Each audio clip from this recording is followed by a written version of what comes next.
Durante más de 6 décadas, los órganos de la inteligencia del gobierno de Cuba, o sea, la seguridad del Estado, han mantenido una estrategia constante para vigilar, infiltrar e influir en el exilio cubano.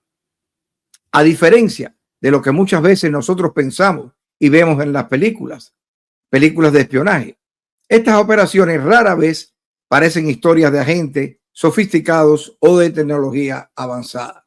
En la mayoría de los casos, el método ha sido mucho más simple. Personas comunes, infiltradas en comunidades donde la confianza y la solidaridad y la nostalgia entre compatriotas son muy fuertes. Estos métodos se han repetido durante 67 años, especialmente en los Estados Unidos y en comunidades de la Florida, como es la ciudad de Miami. Y cuando un sistema se repite del mismo modo y método durante tanto tiempo, inevitablemente deja una huella o un patrón. Mi nombre es Carlos Lorenzo Hurtado y este programa se llama Concluya Usted. Desde luego, los objetivos principales son vigilancia de organizaciones opositoras, infiltración en ellas, obtención de información e influencia en la narrativa política fuera y dentro de la isla. Pero ¿cuáles métodos utiliza la dictadura castrocomunista para infiltrarse y vigilar al exilio? El sistema ha dependido principalmente de la infiltración humana directa, es decir, los perfiles utilizados suelen presentarse como emigrantes recientes, opositores al gobierno, personas perseguidas políticamente. Esto permite una integración rápida en las organizaciones del exilio. Además de ello, está el conocimiento cultural y humano del pueblo cubano. La inteligencia cubana tiene una ventaja importante. Conoce profundamente la sociedad cubana y su comportamiento social. Factores que se aprovechan son confianza rápida entre compatriotas, redes familiares, solidaridad hacia los recién llegados y también un deseo común de apoyar la causa de una Cuba libre y de apoyar al pueblo cubano que viene sufriendo ya por 67 años de una dictadura que parece no tener fin. El exilio cubano también ha estado históricamente compuesto por múltiples grupos políticos y organizaciones. Esta fragmentación genera agendas distintas, conflictos internos, falta de coordinación y comunicación. Para un servicio de inteligencia como el de Cuba, este escenario facilita la infiltración en organizaciones pequeñas, la manipulación de disputas internas y la difusión de información selectiva según su conveniencia. Este, desde luego, que es un método que la dictadura ha venido explotando durante 67 años. Debería el exilio conocer estas estrategias. Prácticamente tanto tiempo ha pasado que el preso conoce a la policía y la policía conoce al preso. Pero ¿cuáles son los perfiles de los agentes utilizados? Aunque existen casos de espionaje altamente sofisticados, como lo fue el caso de Ana Belén Montes, la mayoría de los operadores utilizados por la seguridad del Estado han sido 1. Colaboradores informales, 2. Informantes, 3. Individuos con perfiles relativamente poco comunes, 4. Individuos que han sido excarcelados por acciones políticas, 5. Individuos que han pertenecido a las Fuerzas Armadas, a la inteligencia y a la seguridad del Estado y también a agrupaciones políticas que, como son las organizaciones de masa, que en Cuba han ejercido acciones en contra de los opositores. El sistema funciona más como una red extensa de colaboradores que como una red de espionaje sofisticada. Es claro que durante más de 6 décadas se repite un patrón: infiltración humana, obtención de información, influencia o manipulación de conflictos internos, difusión de narrativas favorables al gobierno. La repetición de este modelo ha permitido que muchos miembros del exilio desarrollen mayor capacidad para identificar ciertos comportamientos sospechosos. En el caso de este incidente, ¿no?, cerca de Corralillo, de los Cayos Falcones. La narrativa oficial suele aparecer rápidamente en las redes sociales y en las páginas del gobierno, en los periódicos nacionales y también en aquellas páginas web que pertenecen y son oficiales del gobierno, como son Cuba Debate, la Cancillería del gobierno de Cuba y la página de la presidencia de Cuba. Entonces, en este contexto suelen surgir narrativas oficiales, interpretaciones alternativas, campañas de información y desinformación en las redes, manipulación de la información y buscar con eso utilizarlo políticamente, no solo dentro de Cuba, sino también exteriormente, presentándose la dictadura como una víctima. Además de ello, intimidar al exilio, intimidar a la comunidad cubana y tratar de coercionar, tratar de unificar al pueblo de Cuba en una narrativa de agresión y victimización, tratando de recuperar el control sobre la masa, sobre la juventud cubana, sobre el pueblo cubano. Los segurosos mantienen un sketch o repiten un sketch que ya no lo sabemos hasta la saciedad. En el caso de los cadáveres, pues la dictadura juega con el sentimiento humano, además con la lejanía que existe entre el exilio en Miami y sus familiares en Cuba. La dictadura pretende también ocultar evidencias. Muchas personas aspiran a que estos cuerpos puedan ser recuperados y que estos cadáveres suelan ser entregados física, de una manera íntegra. Pero esto tiene muy poca posibilidad de que ocurra.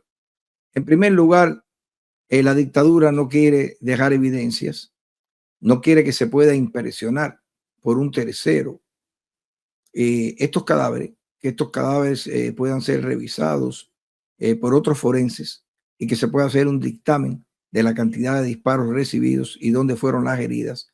Además de ello, también le sirve para manipular a los familiares en el exilio, dejar ese sentimiento, ese luto, de manera que sea como un castigo para todos aquellos familiares dentro y fuera de Cuba. Y como siempre ha hecho también, la dictadura no quiere dejar un lugar donde pueda haber una peregrinación política, donde la gente acuda a recordar a esas personas que fueron allí, que fueron acribilladas.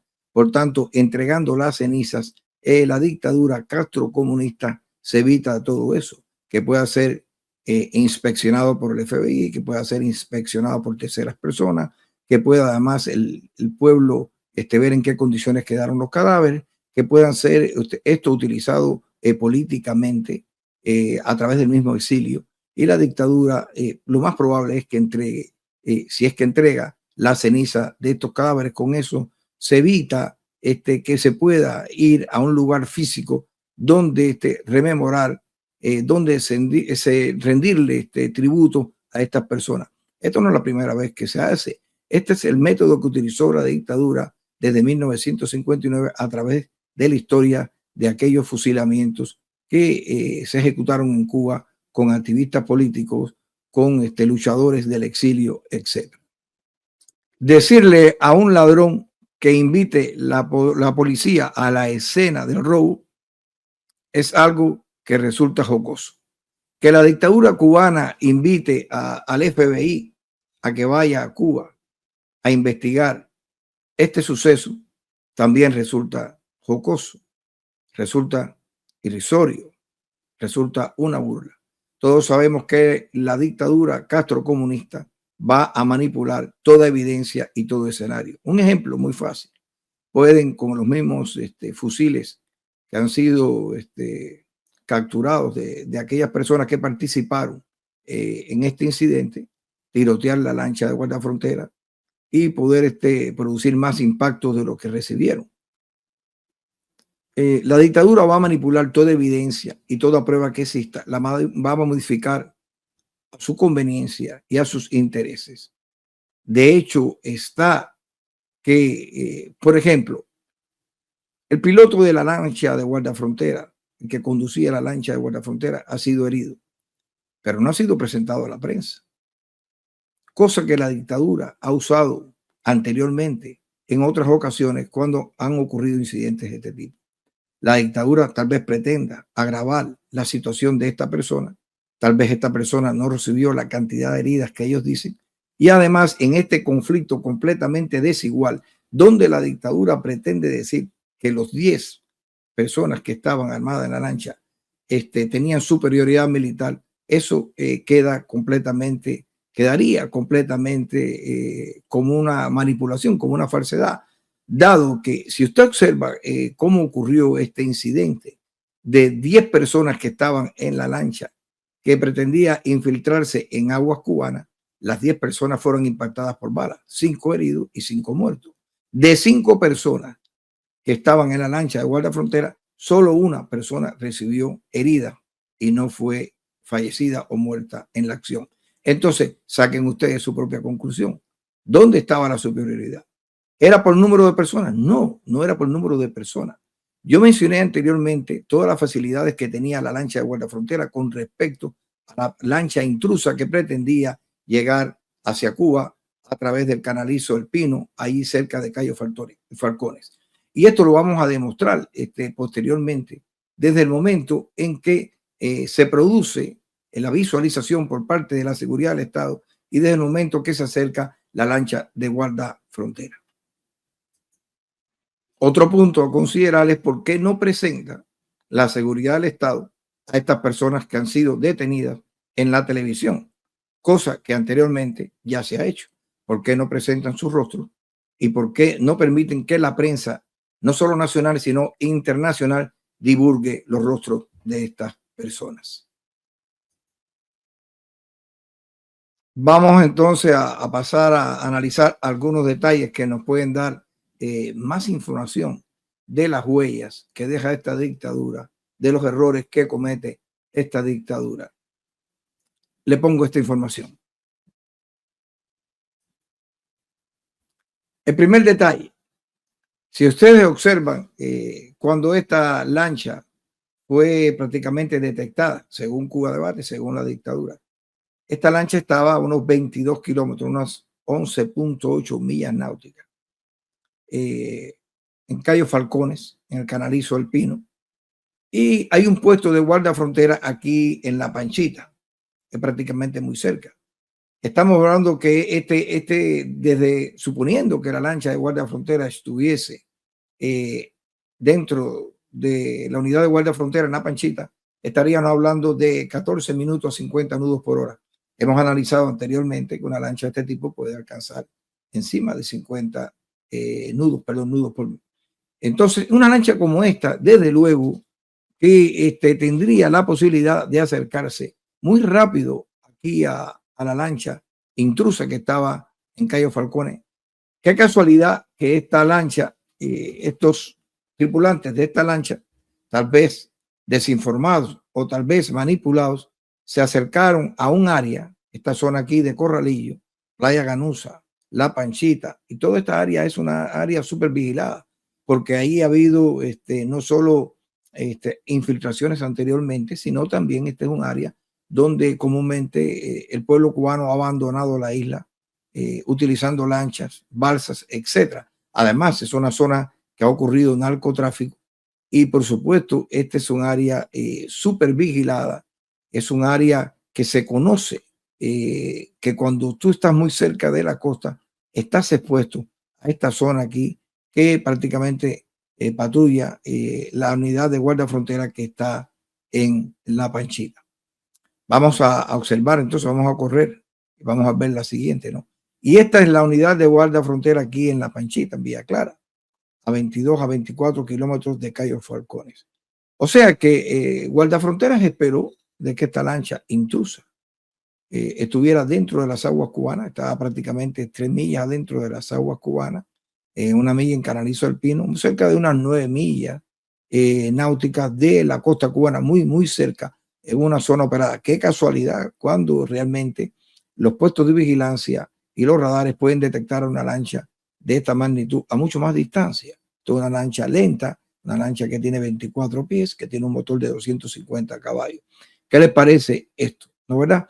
¿Y por qué esta lancha no se detuvo en aguas internacionales? Estamos hablando de 9 millas de las costas cubanas. ¿Por qué no se informó a Guardia Frontera de los Estados Unidos? ¿Por qué la seguridad del Estado no informó al FBI como ha ocurrido en otros casos? Todas estas acciones podían haberse truncado. Si además a esto le adicionamos el conflicto que se viene hace ratos desarrollando entre Estados Unidos y Cuba con esta administración de Trump, donde prácticamente se le está exigiendo al pueblo, a la dictadura cubana, un cambio, a este gobierno un cambio, a las buenas o a las malas, como se dice prácticamente, es de suponer que toda esta zona estaría súper vigilada, no solo por esta unidad de guardia frontera, sino a través de los cayos, sino a través de los canalizos y además de las unidades de guardia frontera que existen no solo en La Pachita, sino también en Isabela, Desagua y también en Varadero. Esto es una zona prácticamente con mucha vigilancia y donde varios radares, más los radares pequeños que tiene la lancha, dan información suficiente para detectar la cercanía de un objetivo. Vamos al siguiente caso. Aquí hay una capacidad de detección de radares marítimos. Aquí está, por ejemplo, el tipo de radar, el alcance contra una lancha, el radar que está instalado en patrulleras y el alcance de cada una. Por ejemplo, un radar costero pequeño tiene alrededor de un alcance de 24 a 72 millas. Generalmente esto es un radar Furuno chino y tiene un alcance contra este tipo de lancha por el tamaño de 20 a 40 millas náuticas. Perdonen aquí esta letrica en rojo, que es que lo subí, el teclado está en inglés. Por ejemplo, un radar naval estándar tiene un alcance de 24 a 48 millas del tipo Ray Marine o Ray Marine y que tiene un alcance para este tipo de lancha de 40 a 80 millas náuticas. Y un radar militar grande que tiene un alcance de 24 a 64 millas para este tipo de millas de lancha estaría en la zona de vigilancia después de las 60 millas. O sea que la conclusión operativa es la siguiente: una patrulla de guardia frontera podía detectar una lancha entre 20 y 40 millas náuticas de las costas cubanas, dependiendo del tamaño del blanco, la altura y las condiciones del mar y las condiciones atmosféricas. Pero fíjense algo importante de esta situación. Esta lancha ha sido detectada casualmente en un momento donde hay un conflicto con los Estados Unidos, muy cerca o dentro de las aguas cubanas. Estamos hablando que estamos ya a 3 millas de las aguas cubanas, o sea, las aguas cubanas tienen 12 millas alrededor de la isla. O sea que era muy fácil y con muchas posibilidades de detectar en un contexto como esta lancha que se estaba acercando a las aguas cubanas. En mis palabras, en mi opinión, esta lancha la dejaron entrar. Se sabía que esta lancha era una lancha lenta, se sabía que era una lancha diseñada para pesca y recreo, se sabía que esta lancha de 24 pies tenía solamente un motor de 250 caballos y se sabía que esta lancha venía sobrecargada con 10 tripulantes más todo el peso completo de todos los bultos, mochilas, armamento que llevaba, lo cual hacía alrededor de unos 1.300 a 1.500 kilogramos, sumándole el peso de la lancha. Esta lancha estaba en condiciones de navegar, muy pobres, condiciones que podían ocasionar zozobra ante una ola, ante un golpe de costado, en condiciones que estuviera el mar picado. Esta lancha prácticamente podía muy poco avanzar, podía zozobrar. Esta lancha además tenía una carga de combustible que no le permitía regresar y no podía pasar a una velocidad de 11, 17 nudos. Un blanco perfectamente perfecto para permitir su entrada a través de este canalizo, una trampa, una zona llena de bajíos, una zona donde además hay obstáculos, donde hay arenales y todo esto, desde luego, el que no conoce muy bien el área, es muy difícil de maniobrar. Esta lancha fue un blanco perfecto para las tropas de guardia frontera. Y aquí vienen varias cosas. Esto puede ser también, dentro de todo un poco, una venganza de lo que ocurrió en Venezuela, donde murieron estos 32 cubanos. Pero además de ello, prácticamente este acribillamiento de una masa de personas que apenas se podían mover dentro de este barco, y es por eso la diferencia que hay entre heridos y muertos, que ocurrió donde las tropas de guardia frontera dominaban el área. Era una lancha de mucho más velocidad, una lancha que podía manejar muy bien y maniobrar muy bien en hacer giros cerrados, una lancha que tenía una ametralladora de ligera mediana que podía disparar con mayor efectividad con un AKM, con personas entrenadas y con un apoyo, si es que era necesario, aéreo y marítimo. Lógicamente, la posibilidad de sobrevivir la lancha intrusa era ínfima. Vamos a ver entonces este otro gráfico, ¿no? Y esto es importante, esta gráfica, porque aquí te dice lo siguiente, ¿no? Los radares no son el único medio de detección utilizado por los guardafronteras. Todos sabemos que hay observadores en torres costeras. Estamos hablando de personas con anteojos, ¿no? Binoculares. Estamos hablando, perdón, de comunicaciones con pescadores por radio. Porque además los pescadores, yo tenía un tío mío que era pescador, los pescadores también, estos ferrocementos, etcétera, y lanchas más chiquitas, tienen obligatoriamente que tener comunicación con guardafrontera. Estos son observadores también, que son personas que están entrenadas para dar información a las tropas cubanas de guardafrontera en caso de que vean algo extraño, algo que está fuera de lo normal. Si estamos hablando entonces de las torres costeras, estamos hablando de la comunicación de pescadores nacionales por radio, estamos hablando de informantes locales en las zonas costeras. Toda aquella persona que viese esa lancha con esa cantidad de mochilas y con esos uniformes, lógicamente iba a informar, porque así está hecho y así se ha practicado durante 67 años. Además de ello, tienen las patrullas marítimas móviles, y en la cañería norte de Villa Clara estos métodos complementan entonces la vigilancia radar que es efectuada por aquellas lanchas que tienen radares de medianos o pequeños, y también los radares costeros. O sea que era prácticamente imposible que esta acción no fuese detectada antes de entrar a las aguas cubanas, como ha ocurrido anteriormente. Esto se asimila, esto es muy prácticamente igual que el caso de los hermanos al rescate, donde dos pequeñas avionetas fueron derribadas y sabemos perfectamente bien que una escapó, pero fueron localizadas. Estas avionetas que eran demasiado lentas, demasiado pequeñas, que volaban a baja altura, nunca mayor de 5.000 metros, son unos 15.000 pies, por sus condiciones de presión en la cabina, etcétera, y por los motores que tiene, fue un blanco fácil. Lo mismo ocurrió con esta lancha de esta posible infiltración en aguas cubanas, y no murieron todos de milagro. Yo tengo la teoría de que por qué no murieron todos. En primer lugar, no le interesaba a la dictadura cubana que murieran todos, porque no iba a haber cómo justificar después esta situación. Además, necesitaban personas que sirvan como rehenes para hacer canjes políticos después, para manipular al exilio, para manipular a la familia y para manipular al gobierno de los Estados Unidos. Pero muchas de estas personas que sobrevivieron tienen que haberse refugiado detrás de los cadáveres o de aquellas personas que resultaron fallecidas, que recibieron los mayores impactos, porque es muy difícil en esta lancha enfrentar una lancha de guardia frontera, porque habiendo 10 personas, estando la lancha llena de bulto, teniendo 24 pies y apenas unos muy poca, unos cerca unos 8 pies o 9 pies de ancho, todo el mundo no podía estar moviéndose para enfrentar las rotaciones de la lancha, según la lancha se colocara para disparar, y se formó un blanco, un bulto de personas que, lógicamente, los que estaban delante fueron los que resultaron acribillados y los de atrás resultaron heridos. Eso da a entender la magnitud de este ataque que realizó la dictadura contra esta lancha de infiltrados cubanos. Y ahora vamos a ver el proceso típico de detección de una lancha rápida, acercándose a la costa.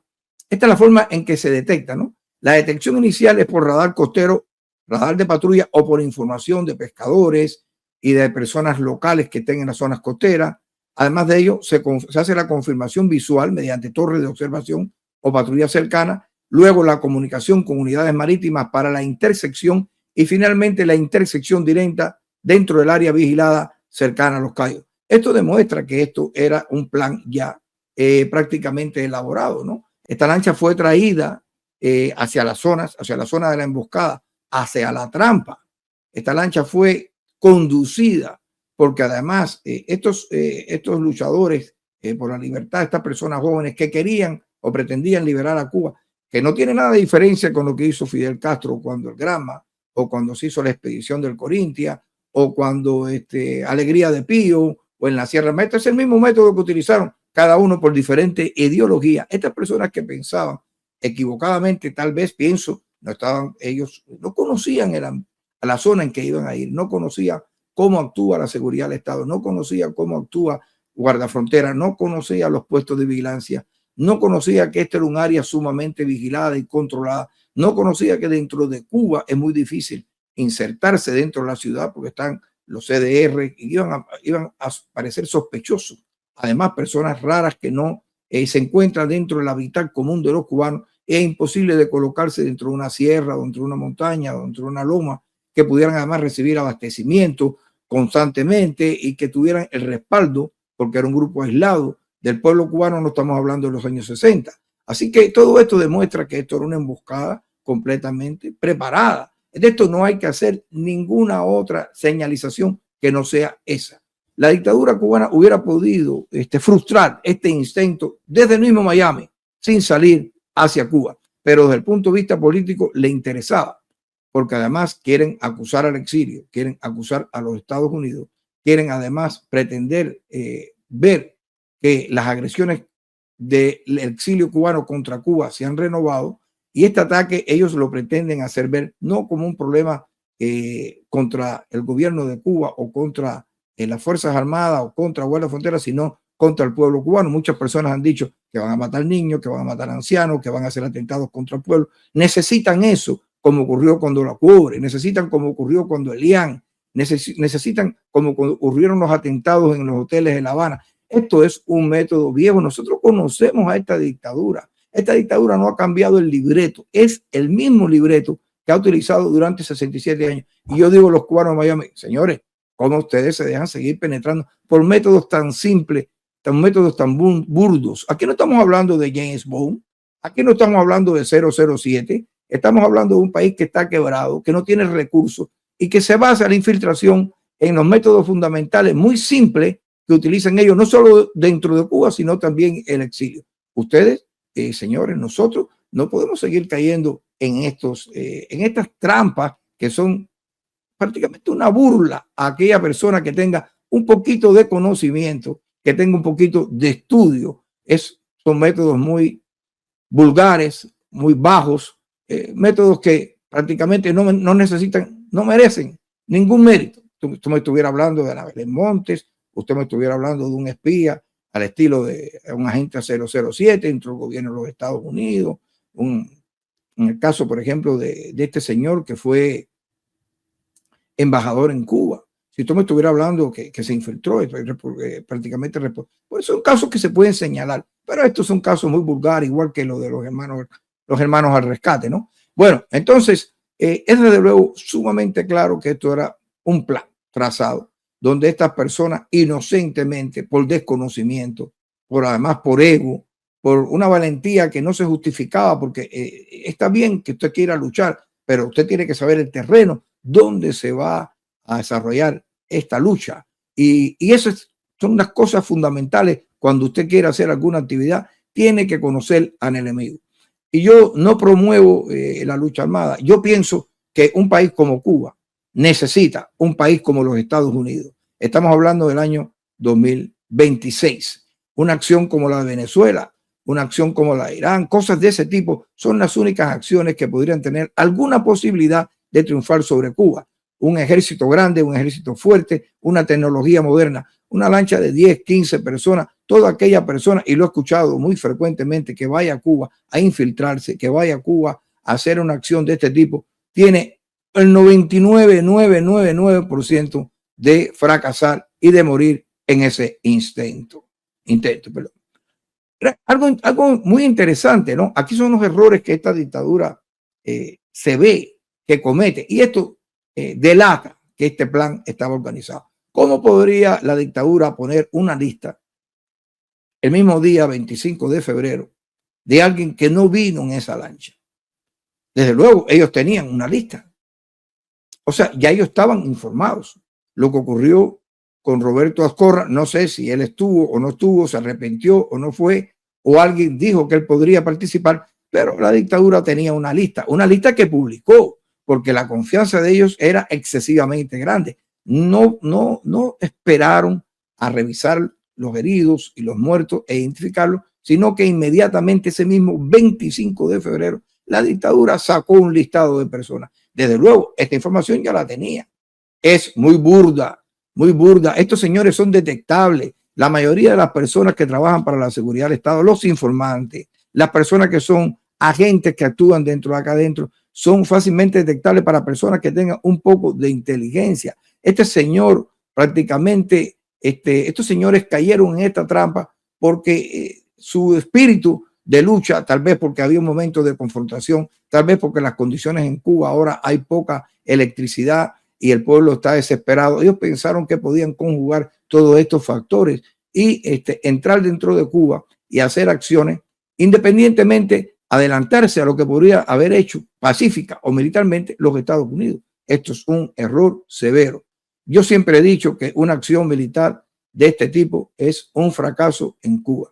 Yo no incentivo ni el terrorismo, ni incentivo nada de esto. Yo incluso en la época de la gran actividad que existió en el exilio, algunas veces cuestioné también cómo se procedía, porque un tiroteo, por ejemplo, contra un central o contra un lugar civil, una fábrica que deje muertos, es algo que la dictadura cubana va a utilizar para enardecer al pueblo cubano, para poder unificar al pueblo cubano, para establecer en el pueblo cubano un odio hacia los Estados Unidos de América y hacia el exilio. Señores, no se dejen manipular. Este es un caso, señor, es un caso de que esta dictadura tenía la lancha. Este es uno de los errores que yo puedo mencionar que tenía la llamada inteligencia cubana. Pero además de ello, también hablé del radar. O sea, para cualquier persona con un poco de cabeza sabe perfectamente que esta embarcación podría haber sido detectado mucho antes de llegar a las 12 millas de las aguas cubanas, que podía haber sido denunciada al FBI o a la Guardia Frontera. Y este país es un país de ley. No es la primera vez que este país detiene a personas que pretenden hacer actos contra la dictadura castrocomunista. Yo no estoy defendiendo la dictadura, estoy diciendo cómo actúan las leyes de los Estados Unidos de América. Y ahora, este señor, Duniel Hernández, chivo expiratorio, este señor que se adelantó, vino a Cuba, entró por una vía legal, no estaba dentro de las personas, resultó ileso. Esto trae una controversia en el exilio, porque este señor vino y se adelantó. ¿Qué tipo de coordinaciones iba a hacer? Se parece mucho al caso del piloto que se fue a Cuba antes de ocurriera el derribo de los hermanos al rescate.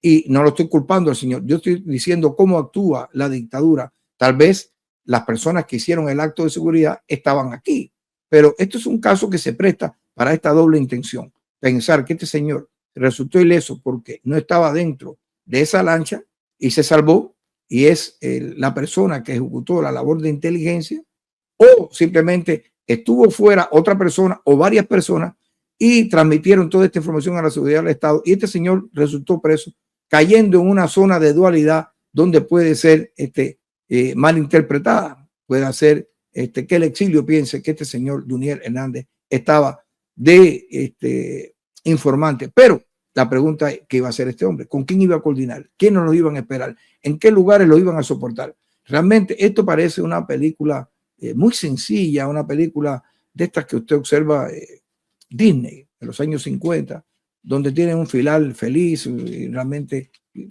una acción armada de este tipo podía haber sido frustrada, podía haber sido evacuada con anticipación por parte de ellos mismos, abortar esta infiltración, o ellos pueden haber tiroteado esta lancha de guardia frontera si hubiese sido una lancha en mejores condiciones las que ellos tenían, y haber ocasionado más muerte y tener que abortar y dirigirse a los Estados Unidos porque ya estaban descubiertos. O sea que todo esto es un mundo raro que había allí, quienes iban difícil, muy difícil en Cuba, en la Cuba actual, que usted pueda meterse en un lugar, en un CDR, en un lugar donde usted no esté inscrito. En los centros laborales tiene que estar usted con un expediente laboral. La gente está en organizaciones diferentes de masa. Los lugares todos están controlados. Además de ello, en la mayoría de las lomas, los lugares de Cuba, existen pueblos que responden a esta dictadura, personas que hacen vigilancia, zonas que ya no son grandes extensiones de tierra como el capitalismo, que existían fincas, sino que son cooperativas, donde hay personas de todo tipo, pero sobre todo muchas personas que cooperan con esta dictadura.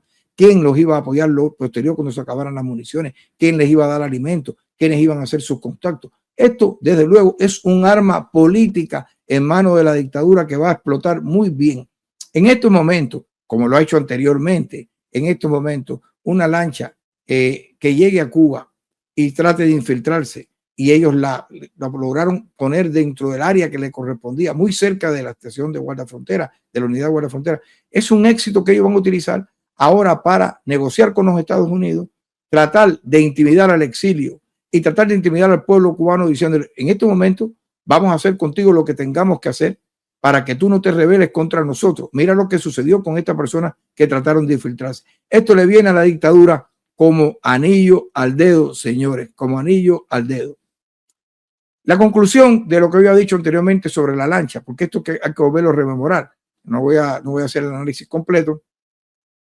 La embarcación intrusa estaba operaba sobrecargada, la relación potencia era mínima, el motor tenía baja eficiencia, el espacio táctico severamente limitado. Desde luego, esta cantidad de bulto y 10 personas en una lancha de 24 pies que tiene un área libre muy pequeña, posiblemente quedaron como una lata de sardina, no podían moverse, no podían interactuar codo con codo, no podían apuntar. Además, el mar tiene olas, tiene vaivén. Estas personas pueden haber entrenado en tierra, pero una cosa es entrenar en tierra y otra cosa es enfrentarse en el mar. Estas personas no podían haber disparado desde el punto de vista de cada uno con su arma en vez de utilizar un trípode instalada en ese barco, que le hubiera sido fácil maniobrar, mover y apuntar, no de la manera que ellos posiblemente. La sorpresa, el poner los cargadores, la confusión que existió en este momento, la lancha por la baja potencia y el sobrepeso estaba prácticamente bastante hundida dentro del mar, o sea, el calado que le quedaba era poco. Esta lancha despegar y moverse para huir, maniobrar y operar en contra de un combate en las zonas de las aguas cubanas era prácticamente imposible. En otras palabras, este era un blanco gigantesco. Es como ir a tirar a una diana. Y yo quiero que se metan esto en la cabeza. Esto es no la valentía de los guardafronteras, no que los guardafronteras eran 5 y que por la revolución ellos lo combatieron hasta la última bala. No. Esto era un blanco perfecto. Esto como usted tirarle a una vaca con un AKM a 2 metros de distancia a cualquier hora del día e incluyendo la noche. La posibilidad de que usted no le dé a la vaca es 0. Además de hecho, estaba la interferencia de los tripulantes, que lo hablé ahora mismo, la menor estabilidad y maniobrabilidad de esta lancha, la movilidad restringida para disparar, de todo esto he hablado, la mala operatividad y coordinación fueron decisivas. Claro que sí, aquí hubo una mala operatividad, la coordinación, la labor de inteligencia, la selección de esa lancha. Esta lancha no tenía combustible para regresar, solamente un motor en caso que se rompiera uno, no tenía posibilidad de utilizar el segundo, no podía utilizar los 2 motores para poder maniobrar con mayor potencia y movilidad. Esta lancha era una lancha ancha, una lancha que está hecha para manejar dentro de la zona intracostal de los Estados Unidos, para no hacer viajes, por ejemplo, a las Bahamas, a Cuba, a otros lugares donde el mar se puede cambiar en condiciones pésimas en muy poco tiempo. Esta lancha tenía un radio de giro lento y aumentado, tenía que hacer un círculo muy grande, mientras la lancha de guardafrontera se podía mover libremente y hacer circuitos cerrados, movimientos cerrados en círculo. El centro de gravedad de esta lancha estaba elevado y era una mayor inestabilidad en mar abierto. Todo esto, por supuesto, que deja claro que esta lancha tenía todas las posibilidades de perder frente a las tropas de guardafrontera. Esto no fue un éxito de guardafrontera. Esto fue una delación de la seguridad del Estado, una emboscada bien preparada y condiciones donde estas personas que fueron supuestamente a infiltrarse en Cuba y a hacer acciones por la libertad de Cuba estaban destinadas al fracaso. Y entonces viene esta pregunta. La dictadura ha utilizado, la seguridad del Estado ha utilizado un método que se repite año tras año, un método burdo, un método que lo conocemos. Hay un dicho que dice, más conoce la persona por viejo que por diablo, o por diablo que por viejo. Las dos cosas. Esta dictadura conoce el método, la forma de actuar de los cubanos. Esta dictadura conoce cómo el exilio es familiar. Esta dictadura conoce el exceso de confianza. Esta dictadura conoce que, por ejemplo, en las organizaciones del exilio, cualquiera prácticamente entra dentro de la fila, en los masones, en cualquier organización. Ellos saben que además aquí no se cuenta con una inteligencia, ni tampoco el exilio está agrupado, ni ha puesto dinero en grandes cantidades para tener alguna inteligencia que pudiera realizar con personas especializadas para poder enfrentar a la dictadura, por ejemplo, como han hecho los israelitas, como hacían los judíos cuando estaban en Alemania. El cubano es muy dividido, el cubano es muy desorganizado, el cubano tiene todavía el sentimiento de su pueblo, de su país, ahí está su familia, y estas nuevas generaciones son menos listas que las generaciones que estuvieron en los años 60, que sufrieron fusilamiento, que sufrieron represión, que sufrieron cárceles. Entonces aquellas personas estaban mucho mejor organizadas, con mucha visión, y aún así fueron penetradas. Estamos hablando de un Estado con todos los recursos, que ha utilizado todas las embajadas en el mundo y todo el dinero que no le ha dado el pueblo cubano en necesidades básicas como son alimentos, medicina, electricidad, agua y desagüe, y que sí la ha gastado en política internacional, en vigilancia, en control y en acciones de espionaje en todo el mundo. Espero que este video les sirva. Muchas gracias a todos. Mi nombre es Carlos Lorenzo Hurtado. Este programa se llama ¿Concluyó usted? Por favor, suscríbase, dé like y comparta. Hasta luego.